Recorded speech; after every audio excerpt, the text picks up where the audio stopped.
Iċ-ċek ta' rifużjoni tat-taxxa li mill-ġimgħa d-dieħla se jibdew jirċevuh mal-250,000 ħaddiem u pensjonant f'pajjiżna se jkun l-akbar wieħed sa issa, dan b'investiment ta' 26 miljun euro. B'kollox fuq medda ta' 6 snin kemm ilu gvern Laburista jagħti dan iċ-ċek ta' rifużjoni tat-taxxa se jkunu tqasmu aktar minn 100 miljun euro fil-bwiet tal-familji Maltin u Għawċin. Fil-fatt fl-2018, l-ewwel sena meta ngħata dan iċ-ċek, kienu tqasmu 11 miljun u 600,000 euro. L-istess ġara sena wara fil-waqt li fl-2020, is-sena meta faqqet il-pandemija, l-investiment fil-ħaddiema fost l-oħrajn kien żdied bi 300,000 euro oħra. Fl-2021 in-nefqa fiċ-ċekkijiet ta' rifużjoni tat-taxxa kienet telet għal kważi 18 miljun euro, fil-waqt li sena l-oħra din telet għal 24 miljun euro.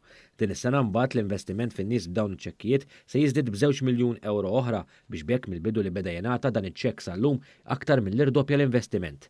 Dan iċ-ċekk ta' rifużjoni tat-taxxa ta' din is-sena li se jgawdu minnu eluf ta' ħaddiema u pensjonanti huwa parti minn kullana ta' miżuri ta' għajnuna oħra lin-nies f'kuntest anki ta' sfidi internazzjonali, apparti żied oħra lil pensjonanti li daħlet fis-seħħ mill-bidu ta' din is-sena u t-tisħiħ tal-in-work benefit biex aktar ħaddiema qed igawdu, il-Gvern qed jgħin lill-familji vulnerabbli bil-mekkaniżmu addizzjonali tal-kola.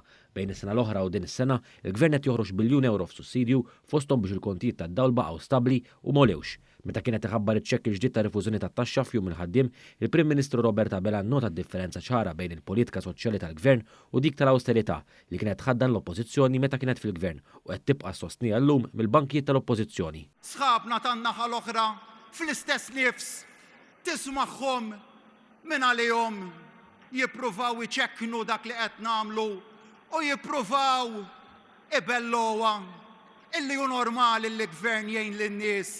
Huwa normali iva illi l-Gvern jgħin lin-nies biss sakemm il-Partit Laburista jibqa' fil-Gvern.